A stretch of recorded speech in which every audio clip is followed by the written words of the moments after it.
বাংলাদেশে চলমান ভয়াবহ বন্যার মধ্যেই ফারাক্কা ব্যারেজের ১০৯টি গেট খুলে দিয়েছে ভারত।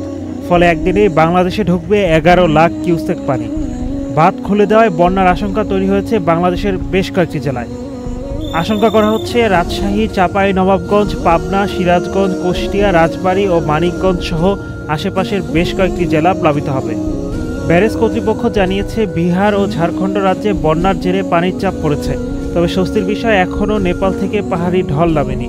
ফারাক্কা ব্যারেজ এলাকায় পানি বিপদসীমার ৭৭.৩৪ মিটার উপর দিয়ে বইতে থাকায় বাধ্য হয়ে গেট খুলতে হচ্ছে। সেক্ষেত্রে ফিডার ক্যানেলেও পানির পরিমাণ বাড়ানো হয়েছে। ফারাক্কা ব্যারেজের জেনারেল ম্যানেজার আরদেশ পান্ডে জানিয়েছেন, ফারাক্কা ব্যারেজ কর্তৃপক্ষ সবসময় অ্যালার্ট রয়েছে, প্রতি মুহূর্তে নজর রাখা হচ্ছে। খুব কম সময়ের মধ্যে যেভাবে পানির চাপ তৈরি হয়েছে তাতে ১০৯ গেটের সব কয়টি খুলে না দিলে ব্যারেজের উপর বড় চাপ তৈরি হচ্ছিল। এর ফলে বড় ক্ষতি হয়ে যেতে পারত।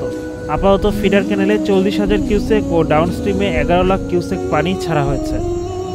ভারতের পররাষ্ট্র মন্ত্রণালয় দাবি করেছে, ভারত ও বাংলাদেশের মধ্য দিয়ে প্রবাহিত গোমতী নদীর ক্যাচমেন্ট এলাকায় গত কয়েকদিন ধরে এই বছরের সবচেয়ে বেশি বৃষ্টিপাত হয়েছে। বাংলাদেশের বন্যা মূলত বাঁধের নিচের দিকে এই বৃহৎ ক্যাচমেন্টের পানির কারণেই।